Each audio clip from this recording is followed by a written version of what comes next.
Shalom. Ya, senang sekali bisa ketemu jemaat sekalian. Nama saya Pendeta Anthony Chang.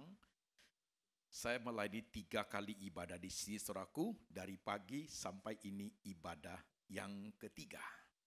Mari kita buka firman Tuhan. Firman Tuhan hari ini diambil dari 2 bagian. Bagian pertama, kitab Roma pasal 5 ayat 1 sampai 5. Demikian firman Tuhan. Sebab itu, kita yang dibenarkan karena iman, kita hidup dalam damai sejahtera dengan Allah oleh karena Tuhan kita, Yesus Kristus. Beroleh jalan masuk oleh iman kepada kasih karunia ini. Di dalam kasih karunia ini kita berdiri dan kita bermegah dalam pengharapan akan menerima kemuliaan Allah. Dan bukan hanya itu saja, kita malah bermegah juga dalam kesengsaraan kita. Karena kita tahu bahwa kesengsaraan itu menimbulkan ketekunan. Dan ketekunan menimbulkan tahan uji. Dan tahan uji menimbulkan pengharapan. Dan pengharapan tidak mengecewakan. Karena kasih karunia Allah telah dicurahkan di dalam hati kita oleh Roh Kudus yang telah dikaruniakan kepada kita. Amin. Langsung tangkap inti daripada firman yang kita baca. Penderitaan itu melahirkan ketekunan. 1. Ketekunan itu melahirkan tahan uji. 2. Tahan uji itu melahirkan pengharapan. 3. Dan pengharapan dalam Tuhan tidak mengecewakan. 4. Clear ya?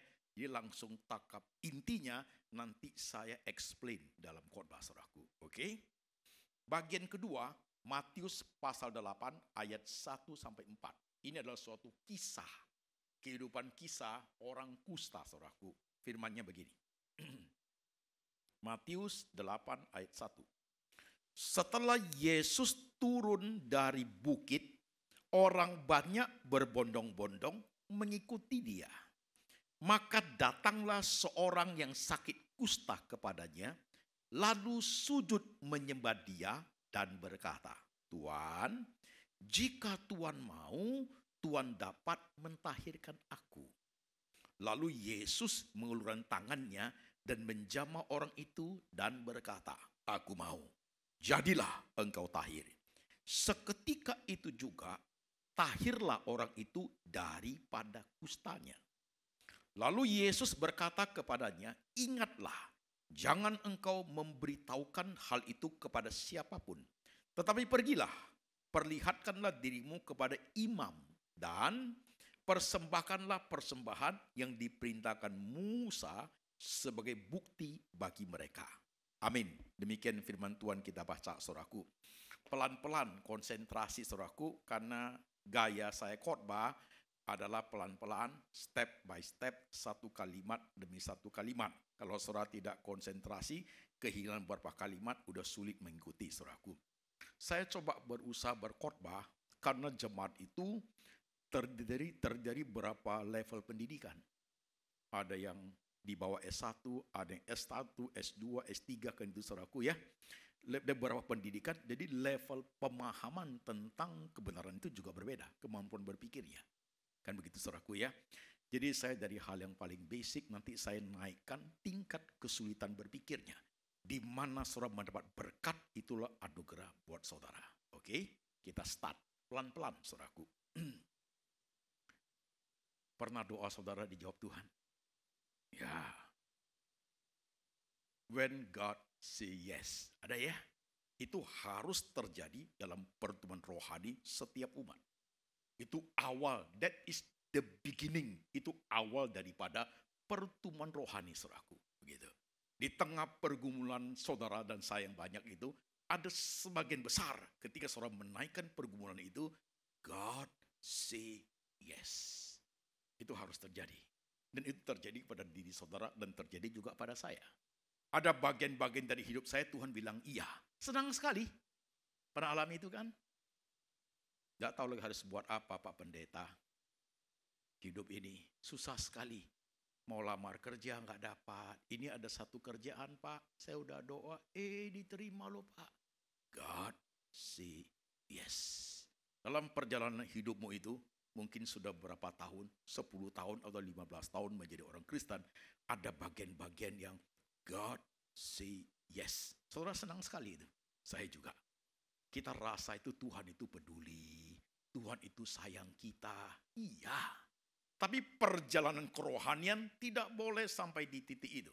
Kalau dia stagnan sampai di titik itu, habislah kita. Kerohanian harus jalan terus, saudaraku. Kerohanian harus bertumbuh dalam pemahaman tentang Tuhan, ilustrasinya. Setelah 5 tahun menjadi orang Kristen, saudara kenal Tuhan Yesus itu, oh Tuhan itu, pemahaman tentang Tuhan itu ABC, pemahamanmu seperti itu ya. 2 tahun ke depan, tidak boleh ABC aja loh. You harus tahu DEF, begitu saudaraku. Jadi pemahaman tentang Tuhan itu harus bertumbuh terus. Gitu. Oke lah, for the beginning, doa, Tuhan jawab lo, you senang. Oke, senang. Tapi ketika dia growing faith itu saudaraku, ada bagian di mana waktu you doa kok tidak seperti dulu. Saudara mulai merasa, Tuhan kok begitu? Oh tunggu dulu. Justru itu awal daripada pertumbuhan kerohanian yang lebih maju. Pernah alami? Doa saya sampai hari ini kok ngambang ya Pak? Tuhan jawab iya juga tidak. Tuhan jawab no juga tidak. Ngambang. Gak tahu Pak. Saya udah doa, udah ini, udah itu. Bingung saya Pak. Tuhan mau jawab apa sih? That is the beginning daripada suatu pertumbuhan rohani yang jauh lebih baik. Masalahnya adalah kalau sampai di situ saudara kalah dalam pergumulan, repot. Tuhan gak peduli saya lagi ya. Tuhan kok gak kasih saya tahu. Ketika saudara mengalami hal seperti itu tanpa disadari, manusiawi, saudara membuat komparasi, perbandingan dengan teman-teman yang lain. Kok Tuhan jawab dia, selesai pergumulan saya. Dia, kok saya enggak ya? Hati-hati. Justru pada saat itulah Tuhan belum jawab. God say wait. Saudara mau tahu enggak? Waktu Tuhan mengatakan wait itu, betapa pentingnya dalam kehidupan kita itu. Jedah dalam wait itu, itulah sekolah kehidupan. Jadi sebenarnya, ketika Tuhan mau bilang yes atau no, saudaraku, kita tambah sedikit lagi supaya dia komplit. Tadi Tuhan mengatakan wait, kita langsung ke satu lagi. Tuhan juga bisa menjawab no dalam hidup ini. Ada loh? Ada ya Pak? Ada. Mau bukti? Saya kasih bukti. Katakanlah kita lah, mamamu sakit. You doa, tolong Tuhan, you doa puasa, Tuhan tolong, saru pendeta, doain. Minggunya 2 hari kemudian mama meninggal. God say no kan? Kamu minta penyembuhan kan? Kamu minta Tuhan sembuhkan? God say no. Itu terjadi loh. Kan Tuhan itu maha kuasa, benar. Tuhan itu Allah menyembuhkan, yes. Kuasa penyembuhan dari Tuhan sudah kita tidak ragukan. Tapi koma, apakah Tuhan mau menyembuhkan semua penyakit? Pasti tidak. Kalau Tuhan mau menyembuhkan semua penyakit, saya mau tanya, siapa yang mati? Gak ada yang mati loh. Engkongmu udah sakit, you doain. Harus sembuh, harus sehat kembali. Dalam nama Yesus, sehat kembali. Berarti you punya 8 engkong di rumah sekarang. Umurnya goceng, saceng, noceng, ceceng. Gak mati-mati. Asal sakit, dalam nama Yesus, hidup lagi. Kan repot hidup ini. Di rumah sakit bersalin, bayi lahir terus. Di kuburan, gak ada yang mati. Kan kacau dunia ini. Harus punya hikmat, men. Tuhan tidak akan sembuhkan semua penyakit. Yes. Karena harus mati. Kalau Tuhan sembuhkan semua, pertanyaannya sederhana, siapa yang mati? Iya kan? Engkongmu sudah tua, sakit, mati. Pasti mati. Nggak mati, you matiin lah, men. Pasti mati itu. Nggak mungkin. Tuhan harus hidupin semua, asal doa harus hidup. Jadi bagaimana? Dunia ini tidak ada keseimbangannya lagi. Is it right? Kuasanya kita nggak ragukan. Tapi apakah dia mau menyembuhkan semua penyakit? Belum tentu di kolam Bethesda. Banyak orang sakit itu. Ada satu yang lumpuh itu. Setiap kali malaikat turun, air bergelombang. Lompatlah ke situ. Ini yang lumpuh, jangankan lompat dia, jalan pun susah. Pas Yesus lewat, hai Yesus dari Nazaret. Yesus tanya, mau apa engkau? Sembuhkan aku, angkat kasurmu, jalan dia, sembuh. Tapi Nomang tanya, di kolam Bethesda itu banyak yang sakit. Kenapa Tuhan hanya sembuhkan satu? Why? Is it right? Ini suatu pendewasaan rohani loh. Kadang-kadang kita luka. Tuhan kok tolong dia, kok gua enggak. Yuk kecil hati. Karena pemahamannya tidak sampai di situ. Apa yang terjadi dengan orang itu tidak harus terjadi kepada saya. Ya. Ini keras sedikit hari ini saudaraku. Ya. Apa yang Tuhan berkati orang itu tidak selalu harus sama memberkati saya. Anugerah satu orang kepada orang lain tidak sama. Jadi ketika kamu melihat orang itu berhasil, jangan kamu iri. Belajar, rekam jejaknya dulu. Dia sulitnya minta ampun, baru ada hari ini. Saudara belum apa-apa sudah iri sama dia. Jangan. Waktu ikuti rekam jejaknya baru tahu penderitaannya dia alami begitu sulit. Sampai baru ada hari ini. Maka engkau menjadi tidak mau iri sama dia. Dia bayar harga itu besar. Saudara nggak bayar harga apa-apa. Pengen jadi dia. Kan nggak bisa dong. Saya bekas orang gila ini. Jangan takut hari ini udah nggak gila. Itu dulu. Udah khotbah di mana-mana saudaraku. Di Surabaya ini, habis khotbah, jadi anak muda, Pak Antoni, Bapak khotbahnya bagus, kehidupan kesaksian hidup Bapak bagus Pak, ya, aku mau dong kayak Bapak. Oh dia nggak tahu susahnya saya. Saya jawab dia sederhana, gila dulu lu mau nggak? Dia goyang kencang saudaraku. Nah, kan nggak semudah kita pikir. Adalah tuh ibu lebih lucu. Lihat saya khotbah selesai dia datang turun, ibu pakai kebaya dia. Kenapa Bu? Pak doa dong, doa impartasi. Saya ingin tahu maksudnya impartasi apa. Bu, impartasi maksudnya apa? Tadi saya lihat Bapak khotbahnya bagus, iman Bapak bagus. Aku mau doa impartasi artinya Pak, supaya iman Bapak pindah ke dia. Iman gua pindah ke dia men. Wih, saya mau marahin kasihan. Gua juga buat cara jawab yang lucu. Bu, tadi ibu lihat kan saya bekas orang gila.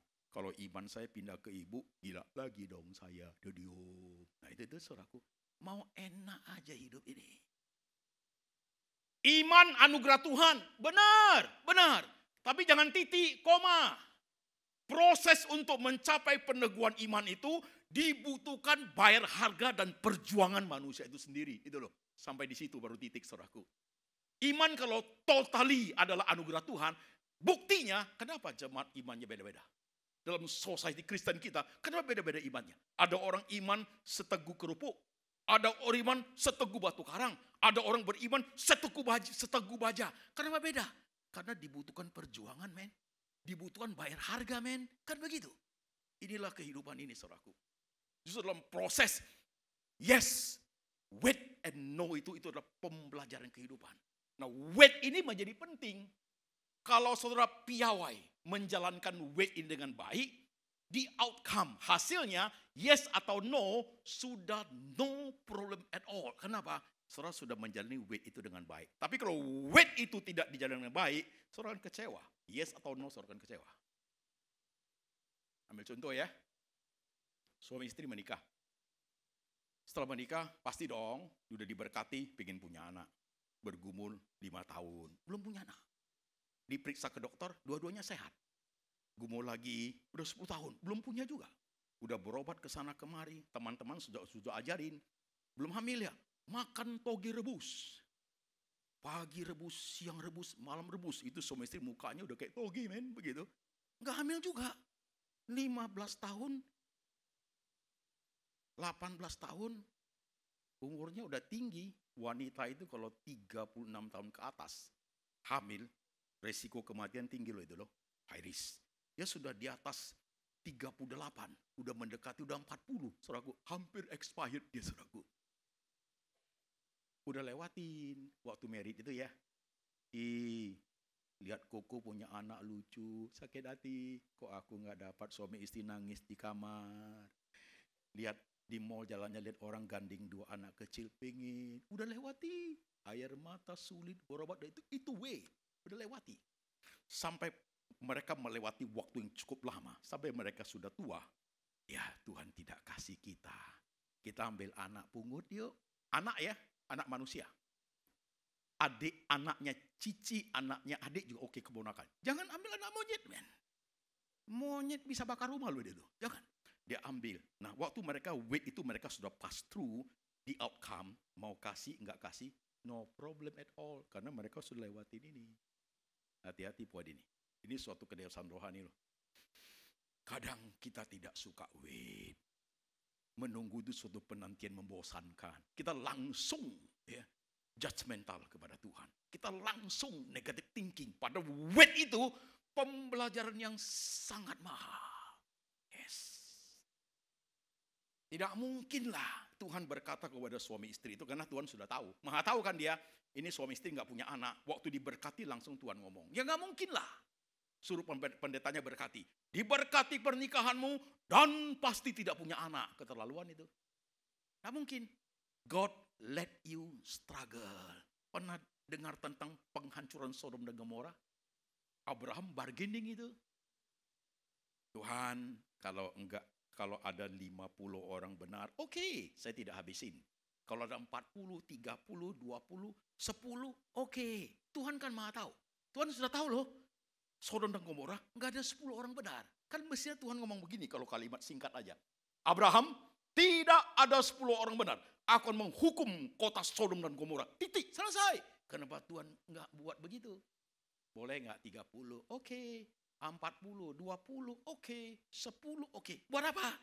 Tidak penting buat Tuhan. Penting buat Bapak Abraham. God let him struggle. Posisi wait. Betapa mahalnya itu. Tapi kita tidak mau ngerti.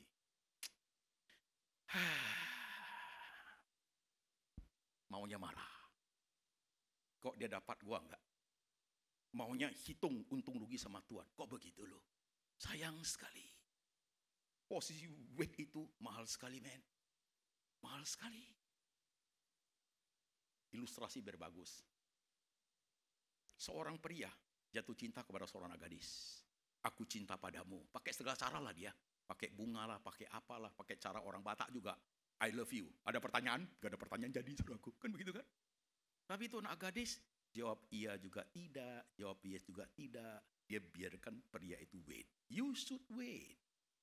Diuji lo kesetiaan itu. Tunggulah. Setahun, 2 tahun, yuk gak tahan, udah pacaran semua orang lain. Nah ini kesetiaan gak teruji kok. Tunggulah, sampai kapan? Kadang-kadang anak gadis itu menggunakan cara seperti itu. You should wait. Aku mau lihat. Benar gak you cinta sama saya? Benar gak? Itu juga butuh pengujian, saudaraku. Itu hidup loh. Apalagi Tuhan. Hari ini, I tell you the truth. Saya berkata pada tentang kebenaran. Waktu sesuatu yang hari ini belum kamu dapatkan. Dalam posisi wait. You belajar wait itu enggak. You piawai di situ enggak. Atau you terus komplain Tuhan. Kok begini Tuhan, hidup ini kok begini. Gua sudah ini. Kamu hitung jasa sama Tuhan. Kasihan amat rohani seperti itu. Kasihan benar. Sedang Tuhan sedang mau mengajari sesuatu yang jauh lebih dalam. Tapi kita tidak sensibel, saudaraku. Kita tidak sense. Kita mau shortcut. Kita mau cepat, saudaraku. Tuhan say no, you should wait. Abraham gumul udah itu besok paginya. Penantian kan itu kan. Besok pagi dia lihat dari jauh. Kota Sodom dan Gomora itu api belerang itu. Asap itu, dia baru sadar hari itu. Iya, gak ada 10 orang benar. Tapi mau tahu gak? Tuhan itu benar-benar bisa membaca hati kita loh. Tuhan itu. Tuhan tahu loh. Ketika Abraham bargaining tentang Sodom dan Gomora, terlepas daripada dia bargaining dengan motivasi yang true, honest, jujur itu. Tapi di balik itu ada sesuatu. Dia ada sepotong daging di situ. Lord, begitu. Ada. Maka Tuhan membaca hatinya sampai bagian yang amat dalam. Herannya Tuhan seperti itu ya. Dia lihat hancur peleburan itu. Tapi saudara baca Alkitab apa? Tuhan selamatkan Lord. Abraham waktu doa itu pasti nangis dia. Tuhan tahu hati saya. Ada sepotong daging di situ. Tuhan ngerti kedalaman hatiku. Itu loh Tuhan, sampai di situ loh cara Tuhan kerja. Sama kan kita kan? Tapi kita mau buka nggak mata rohani kita untuk hal itu? Kita tutup dengan berbagai komplain. Wah repot men. Kerohanian sangat rendah saudaraku. SQ-nya, spiritual quotient-nya sangat rendah. Pokok begini-begini sangat rendah men. Ikut Tuhan itu harus ada air matanya loh. Ikut Tuhan itu ada suka dukanya loh. Saudara hidup sebagai suami istri, suka dukanya ada nggak? Yes. Harus memahami suamimu, harus memahami istrimu loh. Dua menjadi satu. Dua menjadi satu tidak lebur loh dengan kepribadian yang berbeda loh. Saya Anthony, istri saya Lily. Dua menjadi satu, berarti bukan mix loh. Saudaraku, dua pribadi yang berbeda. Kalau mix jadi repot, namaku jadi Antoli, istriku jadi Lilianto, kan begitu. Enggak loh. Tetap dua pribadi yang berbeda loh. You should learn, belajar setiap hari, setiap bulan, setiap tahun untuk belajar apalagi yang dia pahami. Itu husband and wife, saudaraku. Satu tingkah laku apa kalau kita sudah marah apa, pasangan kita udah hafal. Model begini kalau dia sudah udah tahu nih, sebentar lagi halilintar nih, kan begitu. You know him. Ya kan? Tapi kalau waktu pacaran you tidak tahu. Ketemu cakep-cakep, bersih-bersih, gigi gosok 3 kali dia supaya nggak bau, saudaraku. Bersih-bersih ketemu, tapi kalau sudah married baru tahu joroknya. Pagi-pagi makan itu telur setengah matang itu nggak gosok gigi loh dia loh. Pak, gosok gigi dulu. Dia jawab apa? Nggak apa-apa mak, kuning ketemu kuning, dia makan itu saudaraku. Waktu pacaran nggak mungkin dia buang angin depan you, nggak mungkin. Dia buang angin di Bekasi. Tapi udah married, dia buang angin di depan you, kenceng lagi baru tahu you. That is your husband, that is your wife, saudaraku. Ya. When you get married, the first day you know him, you know her. The second day, the third day, the third year, the fourth year. Lama-lama tambah kenal loh. Tuhan pun begitu dalam hidup ini. Ya kan? Mau gak kenal yang begitu? Inilah suatu perjalanan rohani saudaraku. Nah di kisah tentang si kusta ini. Dia tinggal di kota kusta. Dia ini orang percaya saudaraku, sudah pasti. Dia dengar Yesus datang ke kota itu. Pasti itu kota orang sehat. Orang kusta tidak boleh ke situ. Dirajam itu. Tapi dia bikin pergi. Kenapa? Dia ingin disembuhkan Tuhan. Penuh kusta. Kalau istilah penuh kusta, mungkin jempol apa itu rusak. Dia mau pergi. Tapi dia tahu pergi ke situ, dia harus lewati berapa bahaya. Ketahuan dirajam, diusir, bisa mati dia. Tapi dia pengen pergi. Itu kusta itu. Jadi ketika dia sampai di tempat, tadi kita baca banyak orang di situ itu, ada Yesus itu, dia datang tersungkur dan dia ngomong begini. Tuhan, jika Tuhan mau, Tuhan dapat mentahirkan aku. Boleh gak kalau orang kusta ini waktu datang dia doanya begini. Tuhan Yesus, saya sudah semua kusta tak tertolong lagi. Saya kesini itu tempuh bahaya. Ya, dirajam orang mau dipukul, diusir. Tapi aku lewatin semua datang ke sini. Tuhan, supaya saya bisa pulang, supaya saya bisa sehat, sembuhkanlah aku. Kalau enggak ada jalan lagi, tolonglah Tuhan. Salah enggak dia doa begini? Enggak. Tapi dia enggak doa begitu. Dia doanya adalah, jika Tuhan mau, Tuhan dapat mentahirkan aku. Remember, di cerita-cerita kisah tentang Yesus menyembuhkan orang. Ketika Yesus menyembuhkan beberapa orang di Alkitab itu, Tuhan masih ngobrol-ngobrol loh. Kepada yang di kolam Bethesda itu, engkau mau apa? Masih ngomong. Kepada seorang perempuan yang anaknya sakit, Yesus anak Daud, tolonglah aku. Yesus jalan, murid-muridnya usir dia. Dia mendekat lagi. Yesus kasihanlah aku. Yesus berkata, aku datang untuk domba-dombaku yang terhilang. Dia dekat lagi, tolonglah Yesus. Yesus lebih keras lagi jawabnya. Tidak baik memberikan roti kepada anjing. Dia gak kabur loh. Coba kalau you. Yesus sampai ngomong gitu. You ngomong apa? Gak kasih gak apa-apa. Jangan maki gua anjing. Marah loh. Kan begitu kan. Dia mendekat lagi loh. Benar Tuhan. Anjing makan remah-remah yang jatuh dari meja tuannya. Masih ngomong loh. Tapi orang kusta ini, no. Yesus langsung, tidak ada conversation. Aku mau, jadilah engkau tahir. Kok bisa begitu? Apa yang insight dari itu yang menarik Tuhan, membuat Tuhan tertarik sekali. What is that? Tuhan, jika Tuhan mau. Udah mau mati loh itu loh. Biasanya kita minta kesannya seperti nuntut kepada Tuhan kan. Ini tidak ada tuntutan. Terserah kepada Engkau Tuhan. Kalau Engkau say yes, aku hidup. Kau punya kuasa menyembuhkan. Tapi Engkau juga punya hak untuk tidak menyembuhkan. Kalau you say no, aku mati dalam iman.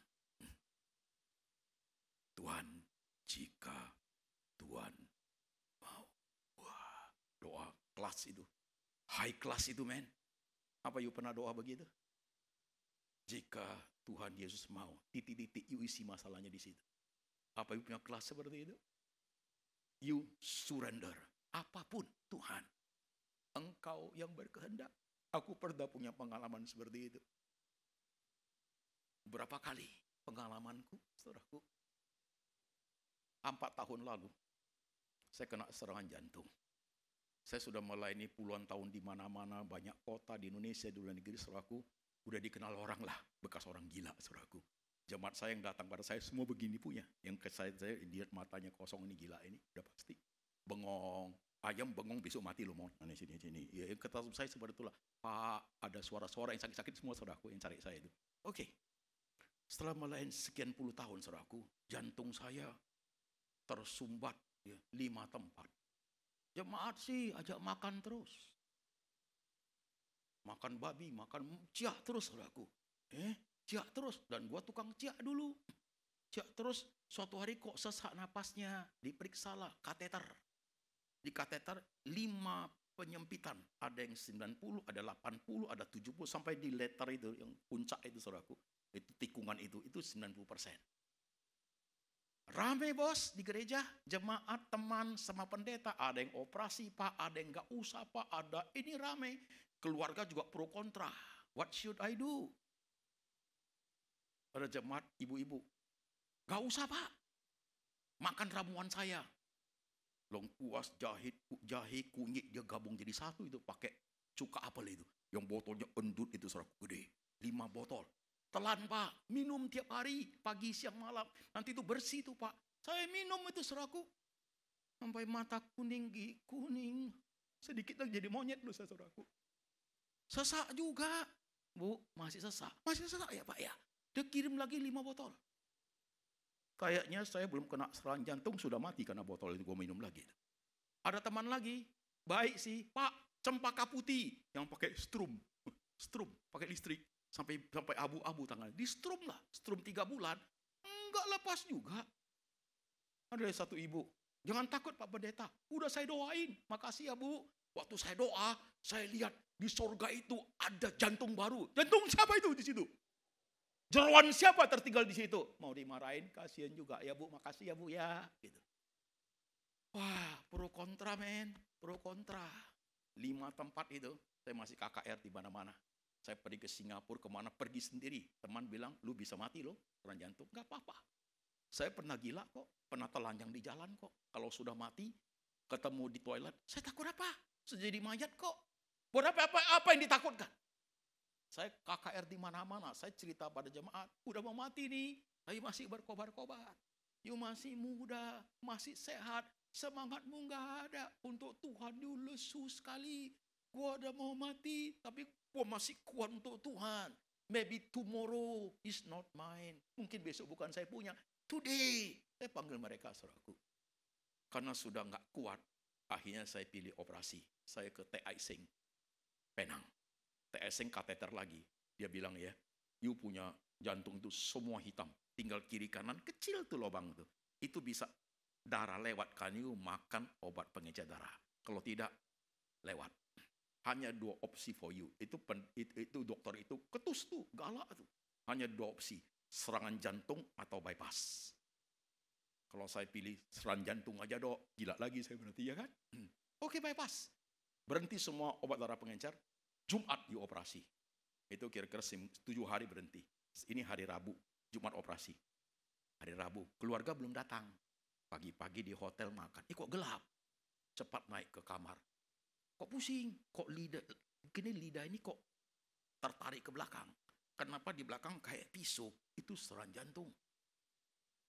Gak ada orang loh saya. Saya duduk di hotel di kamar itu, saudaraku, saya duduk sendiri. Tuhan, saya operasi sudah mau, tapi ini kok menciut semua lidah ini, kok gelap ya. Tuhan, ini serangan jantungnya. Secara manusia, aku pengen hidup. Tapi Tuhan, Engkau mau apa, aku ikut. Gak gampang doa begitu. Gak gampang, men. Gak gampang. Kau mau apa, aku ikut Tuhan. Aku tiduran, 20 menit saya bangun lagi. Saya dengar suara mobil, berarti belum mati gua. Kalau saya dengar suara malaikat, berarti udah mati. Turun saya hitung-hitung. Jangan banyak jalannya sampai sini. Penang itu airportnya dekat, saudaraku, dengan kursi itu. Saya langsung taksi sampai, langsung di kursi duduknya. Ketemu istri, bawa ke taksi, pulang lagi ke hotel. Dalam perjalanan saya ngomong, tadi serangan jantung, operasi hari Jumat, ini Rabu. Gimana kalau Kamis itu second attack? Istri bilang, ya doalah. Saya doa waktu di dalam taksi itu. Tuhan, apa saya mesti mati di negeri orang ya? Habis doa, telepon dering. Asisten dokter yang akan operasi saya. Pak Antoni datang hari ini untuk opname. Operasi hari Kamis. Loh, saya kan Jumat. Yang mau dioperasi hari Kamis, dia lupa. Dia makan obat pengecer darah. Jadi pindahin ke Jumat, saya jadi Kamis. That is beyond my ability. Saya operasi 9 jam. Terhindar dari kematian, saudaraku. Tuhan tidak mau saya mati. Tuhan tidak mau saya mati. Saya ngomongnya, Tuhan, kau mau apa, aku ikut. Tidak gampang, men. Khotbah ini tidak bisa sok rohani. You want to try? Ini loh kusta ini. Tuhan, jika Tuhan mau.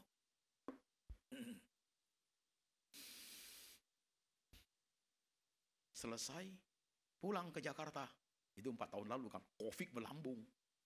Itu harus, saya bukan belah sini loh, itu digergaji. Saya belah di sini, di bawah tulang iga. Minimalis surgery, saudaraku. Hanya segini aja. Itu teknologi high-tech, saudaraku. Harus istirahat setahun, karena tidak boleh teriak. Nanti masih jahit dia. Istirahat setengah tahun aja, nggak boleh kemana-mana. Nggak boleh vaksin. Karena you masih jantungnya, kalau vaksin itu bisa terjadi fatal. Nggak boleh vaksin. Saya pikir udah setahun saya bisa khotbah lagi. Tunggu, hampir setahun mata ini, saya diabetes. Papa diabetes, kena ke saya. Diabetes saya mencapai puncaknya. Diabetes itu mama dari segala penyakit. Waktu itu, diabetesnya itu udah bahaya sekali. Itu menarik retina mata saya sebelah kanan itu. Dia tarik turun semua. Jadi buta ini. Ini gelap nih. You tonjok gua aja di sini. Gua nggak tahu, saudaraku. Karena nggak lihat. Dan di sini kena juga diabetesnya. Retina matanya pendarahan. Dari 100% penglihatan turun sampai tinggal 16%. Saya ke dokter Jakarta itu, dia liatin. Dia nggak berani operasi. Kalau gagal, Bapak buta total. Dia nggak berani operasi. Saya masuklah, pulanglah ke rumah. Harus buat apa, saudaraku? Tidur di rumah, dalam kamar, harus buat apa? Nggak bisa lihat itu susah loh. Coba you try, tutup matamu. Atau kabur. Mata saya dalam kondisi seperti lampu pijar. Mau mati, hidup, mati, hidup. Itu dalam mata itu ya, itu seperti pasir, itu darah. Seperti sarang laba-laba, itu garis-garis, itu darah, saudaraku. Ya, lihatnya udah susah. Lihat HP nggak bisa, jalannya cuma 2 meter. Ada orang nggak bisa, nggak jelas wajahnya, putih semua. Itu hampir buta. What should I do? Dokternya ngomong, dokter Jakarta, you tidur nggak boleh telungkup atau telentang. Karena you tidur kalau telungkup telentang, itu darah keluar lagi. Bukan keluar dari luar mata loh, keluar di dalam mata. Di dalam mata itu dia keluar. Jadi kamu harus tidur dalam posisi duduk. Saya tidur dalam posisi duduk itu setengah tahun. Betapa sulitnya. Di tengah-tengah pergumulan seperti itu, saya doa, bergumul dengan Tuhan. Istri, anak, kalau siang bisa diminta tolong. Tapi kok jam 3 subuh kita mau pipis, kasihan kan bangun mereka. Aku pegang-pegang dinding. Saya udah siapin itu besinya supaya saya bisa pegang. Saudaraku, bisa masuk ke toilet. Makanan itu nggak pas, kotor. Karena udah nggak lihat. Gitu. Kadang-kadang waktu doa ada keharuan. Saya ngomong gini, Tuhan, aku pengen lihat. Aku pengen bisa baca Alkitab. Aku pengen lihat anak-anak masih kuliah. Ada yang masih SMA. Mereka butuh saya. Saya pengen lihat. Tapi kalau toh harus tidak lihat. Kalau aku akan jalani itu juga. Tapi Tuhan, jangan tinggalkan saya ya pada saat saya buta. Ada keharuan, mata sudah berkaca-kaca, mau nangis. Ingat dokter ngomong, you tidak boleh nangis. Karena retinamu dalam pendarahan. Kalau you nangis, itu dia punya tekanan ke retina, dia akan pendarahan lebih banyak lagi. Nangis pun harus direm. Susah sekali, men. Susah sekali. Setengah tahun itu, makanan gak boleh manis-manis karena gula. Susah sekali. Nobody mau kemana juga nggak bisa, mau kontak siapa juga nggak bisa. Hanya 2 meter ini di situ, harus tidur dalam keadaan duduk, saudaraku. Susah sekali. Coba itu setengah tahun, kalau 1 tahun udah jadi malaikat saya. Kurang sayap aja gue, saudaraku. Sulit sekali. Toh saya tetap berkata, Tuhan, Engkau mau apa? Aku ikut. Saya nggak berani nuntut Tuhan loh. Gua ini. Sudah puluhan tahun balain engkau. Saya nggak berani, Bu. Saya nggak berani, Pak. Saya nggak berani. Apa yang kita lakukan itu benar-benar bisa menjadi perhitungan dengan Tuhan. Hitung untung rugi. Apa? Kita bisa buat apa? Sekalipun kita korban nyawa pun belum cukup membalas kebaikan Tuhan.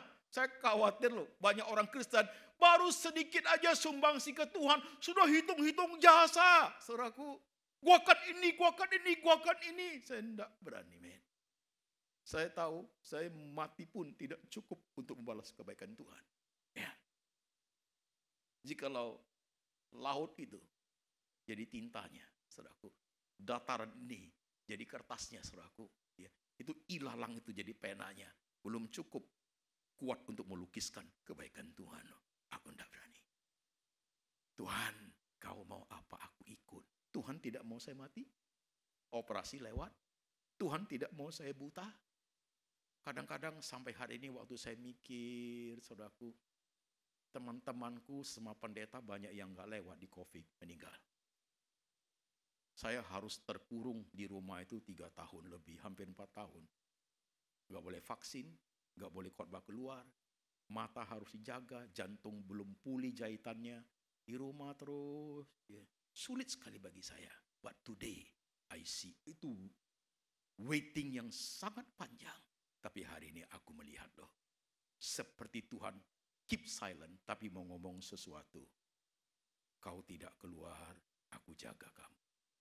Kalau sekalipun you keluar dulu, you vaksin, you kena COVID, pasti selesai. Karena you jantung, you mata. Today, I understood. Makasih ya Tuhan. Tapi waktu itu susah sekali jalannya. Susah sekali. Bukan 2 hari, men. Bukan 2 minggu, 6 bulan. Waktu saya sudah dioperasi di Singapura, bisa tidur, lihat tempat tidur itu, rasanya pingin banget ini punggung itu tertidur di kasur. Pernah sih, waktu harus tidur di kursi itu, saudaraku, duduk gitu tuh, pingin. Saya tidur sebentar di kasur, enak banget, tiba-tiba bangun. Gak boleh, nanti tertidur, darahnya keluar lagi. Gak semudah yang kita pikir ikut Tuhan. Saya mau tanya you hari ini. Sorry ya, saya tunjuk saudara ya. Sesusah apa kamu hari ini? Sesulit apa kamu hari ini? Saya bekas orang gila loh. Zaman waktu saya masih muda, saya stres berat, saya depresi, saya sudah telanjang di jalan. Ditangkap orang, masukkan ke rumah sakit jiwa. Di rumah sakit jiwa, saya percaya Tuhan Yesus. Berapa kali bunuh diri nggak mati, Tuhan tolong saya. Saya adalah orang yang sudah dibuang orang, udah tidak dihargai orang. Seperti batu mutiara yang sudah pecah sinarnya. Tangan Tuhan mau kotor, tangan Tuhan itu diambil. Yaitu batu di got itu. Dia poles, bersinar lagi saudaraku. Jadi berkat bagi orang. Setiap kali saya lewatin kesulitan, air mata, tantangan, seperti yang kemarin kena mata, hidup saya seperti diblok sama Tuhan semua. Saya nggak bisa kemana-mana. Tapi justru di tengah penderitaan itu melahirkan ketekunan. Ketekunan itu melahirkan tahan uji. Tahan uji itu melahirkan pengharapan. Dan pengharapan dalam Tuhan itu tidak mengecewakan. Maka ketika aku bersaksi, kamu bukan melihat hebatnya saya. Jangan salah lihat ya. Kamu melihat di belakang saya ada kebesaran Tuhan. Ada kebaikan Tuhan, men. Ada pertolongan Tuhan. Ada mujizat Tuhan. Tuhan tak pernah pergi. Tuhan tak pernah pergi. Mesti lihat itu. Jangan kamu lihat hebat ya Pak Antoni. You salah mengerti firman hari ini. You melihat Tuhan itu merancang itu. Kalau tuh tangan Tuhan sudah bekerja, Tuhan tidak kerja tanggung-tanggung. You lihatnya itu, saudaraku. You lihat itu. Baru you mengerti firman hari ini. You lihat itu. Tadi pagi saya pakai alat peraga. Guru sekolah minggu. Dia mengajar anak-anak sekolah minggunya tentang Daud Goliat. Dia pakai alat peraga, boneka. Goliatnya gede, Daudnya kecil. Gurunya ngajar. Nih, berantem. Jemaatnya dengar. Anak sekolahmu dengar. Alat peraganya saya. Guru sekolah minggunya Tuhan Yesus. Anak-anak sekolah minggunya jemaat sekalian. Tuhan ini kasih lihat. Ini alat peraga saya. Saya remuk, saya permak habis-habisan. You lihat. Cara kerjaku. Itu loh Tuhan kita itu. Do you understand hidup ini? Dikit aja you teriak. Dikit aja kamu teriak. You merasa Tuhan tidak fair. Kenapa begitu sih? Tuhan kok tidak penuhi saya? Tuhan kok tidak tolong saya? Kenapa Tuhan begitu? Posisi wait itu mahal sekali. Mahal sekali. Coba lihat hidup masing-masing. Boleh tanya, saya tanya enggak? Apa sekarang bagian hidupmu yang kamu minta Tuhan tidak menjawab you? Apa?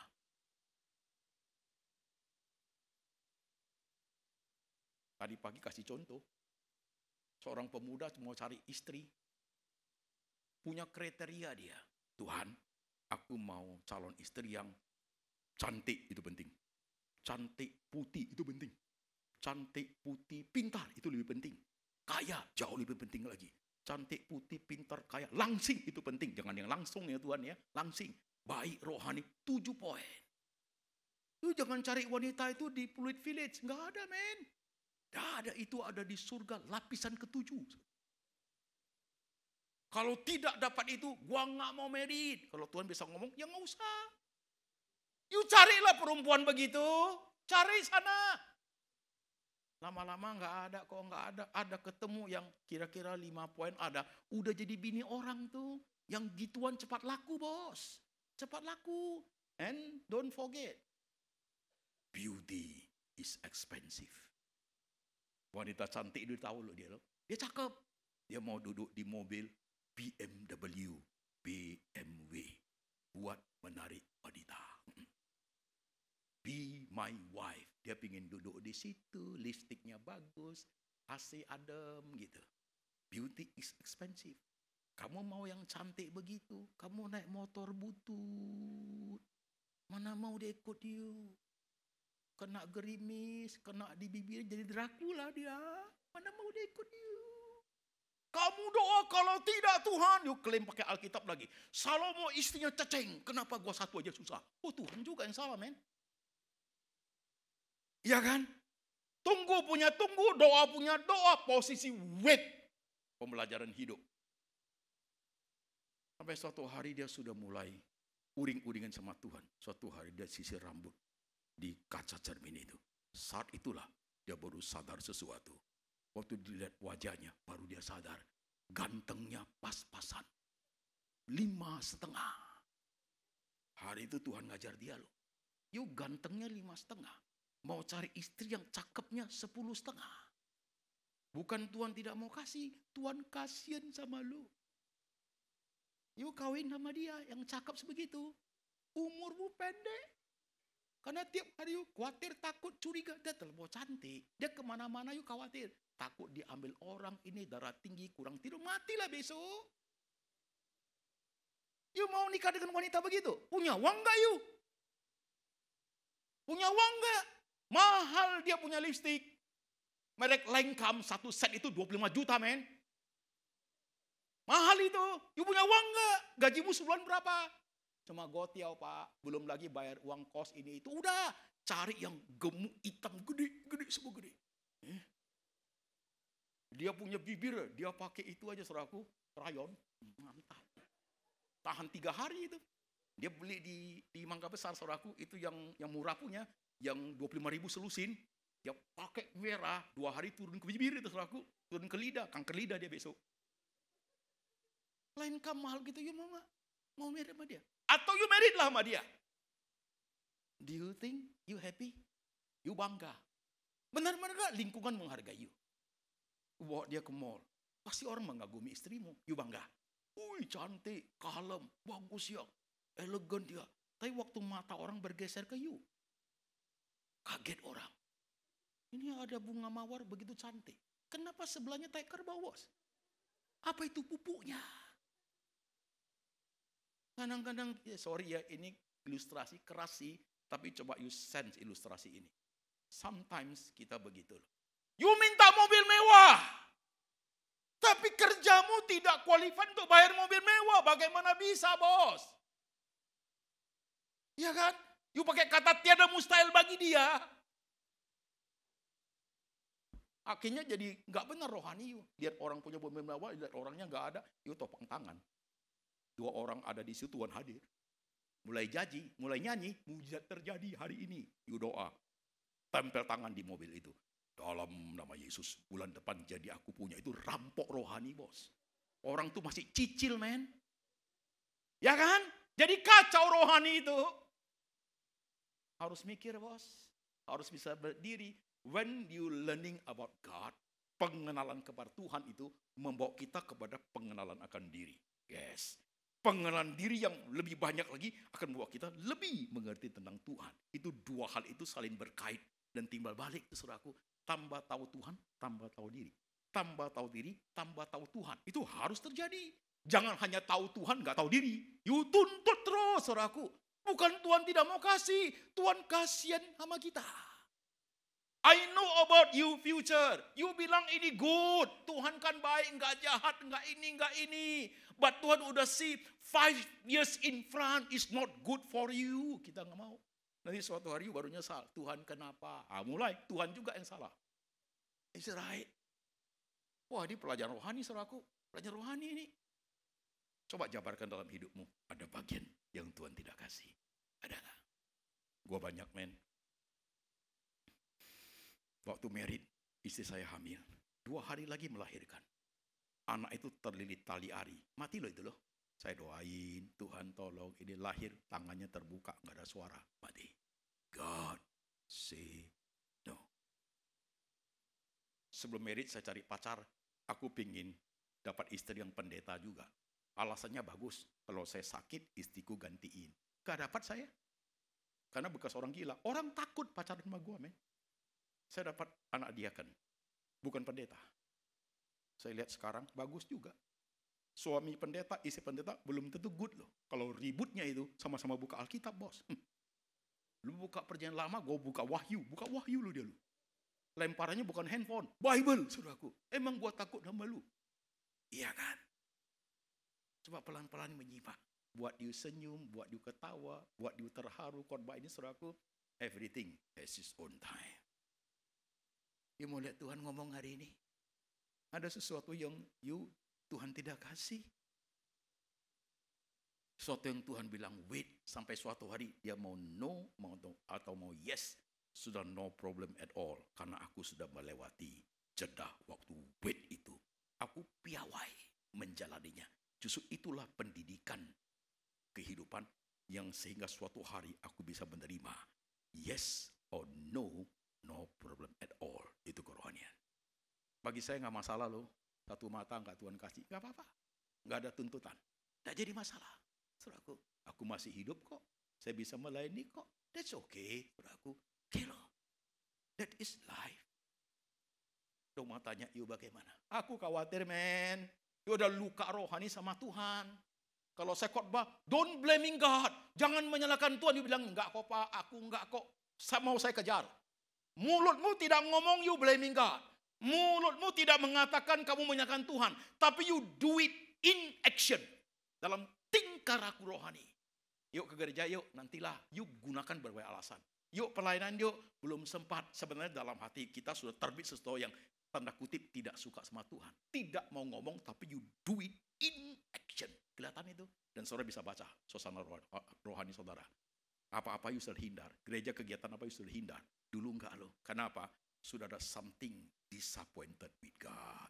Kenapa tidak buat aku ya? Beresin bagian ini. Beresin bagian ini. Kerohanian kalau sudah cacat di situ, susah tumbuhnya. Kalau sampai dia empty, kosong, bahaya. Pernah nggak saudara alami seperti itu? Di gereja kosong. Kosong.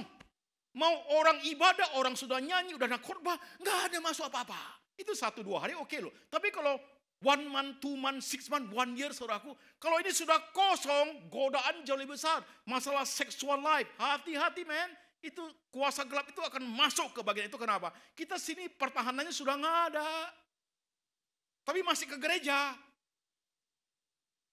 Saya tanya misalnya, Pak, kamu Kristen ya? Jawabnya apa? Ya begitulah. Nah, itu jawaban saudaraku. Hati-hati men. Ke gereja tidak menjadi identik rohani. Bisa aja karena istri suruh, anak suruh. Kalau enggak ribut, datang. Pasang muka di situ. Tapi inside, kosong. Saya tidak mau meninak bobokkan you dengan firman yang pokoknya you senang ketawa. No. Saya mau masuk ke dalam. Mau masuk ke dalam hatimu. Saya kejar saudaraku. Supaya you tersentak. Iya Pak, aku sudah begini. Sudah lama loh Pak. Gak ada gairahnya. Doa apa sama sekali gak ada. Saya seperti main hidup kok gereja itu. Enggak revival lagi pendeta. Bahaya buat you. Perhatikan khotbah hari ini. Apa yang kamu alami hari ini saudaraku, boleh saja. Enggak jadi masalah. Tapi jangan kehilangan dimensi God. Tuhan bisa hadir dalam segala hal loh. Kadang-kadang you lihat ikan, spotlight, hidup. Ih, bagus sekali ya.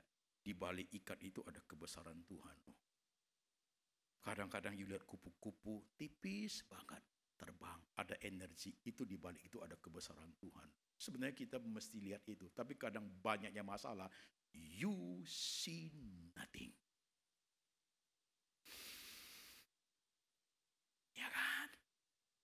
Coba lihat hidupmu masing-masing. Aku pengen loh saudaraku. Hari ini khotbahnya menyentuh sampai kepada esensi yang paling dalam. Yang selama ini kita pintar nutup-nutupin. Gak apa-apa lah, gak jadi masalah kok. Kita pakai ayat-ayat, kita ini ber1001 macam alasan. Tapi you know, deep inside our heart, sudah kosong men. Sudah kosong. Gak isi apa-apa. Kita tertipu oleh fenomena rohani. Masih nyanyi, masih ini kok. Tapi inside sudah gak punya apa-apa. Sudah tidak ada sesuatu yang bisa kita pegang. Itu when the time come, itu jatuh. Saudaraku, hati lo. Kadang kalau timbul kecewaan sama besar sama Tuhan tuh sampai di posisi itu. Aku dulu begitu. Saya sampai titik nol. Waktu itu belum percaya Tuhan. Saya gagal semua dalam hidup sampai titik nol. I start from zero. Belajar tentang Tuhan itu, saudaraku. Kau mau? Hari ini mau dengar firman dengan baik. Suatu pembelajaran hidup nanti pulang. Kalau dia ada YouTube-nya, dengar kembali. Dengar kembali 2 kali, 3 kali. Sampai li oret-oret. Tuhan aku ini loh. Pak Antoni ngomong saya ini loh Tuhan. Saya ini loh Tuhan. Suatu pertemuan rohani dibutuhkan suatu transparansi kejujuran. You bisa tutup dari saya. Tapi you tidak bisa tutup dari Tuhan. Maka butuh jujur. Kejujuran, itulah awal daripada pertemuan rohani yang baik, saudara. Tutup khotbah ini dengan satu ilustrasi. Seorang anak gadis mau cari suami. Dia pingin sih dapat suami kaya, tapi kalimatnya bagus. Tuhan, dia pakai istilah kalau boleh. Tuhan Yesus kalau boleh dapat pacar suami yang ganteng. Kalau boleh dia punya beberapa rumah, itu kaya itu men. Kalau boleh, papa mamanya sudah mati. Dia tidak mau punya mertua itu, saudara. Kalau boleh. Terlalu panjang. Saya ajarin singkat aja. naikkan kepalamu, tunjukin gigimu, 2 kata saja. Tuhan Yesus, aku matre. Amin. Cukup itu, saudara. Cukup itu. Tuhan tahu semua di dalamnya. You jangan coba-coba khotbah hari ini, you tepis. Itu Pak Antoni bisa aja. Hati-hati, Tuhan lihat tuh. You jangan tepis, dia mau ngomong aja. Tuhan lihat hatimu itu. You tepis pakai you punya nalar, kepintaranmu. You tepis pakai you punya reason. Ya begini-begini, aku kan begini. Tuhan lihat hari ini itu. You should open system untuk Tuhan bekerja di dalam lo. Baru khotbah hari ini benar-benar blessing you. Amin.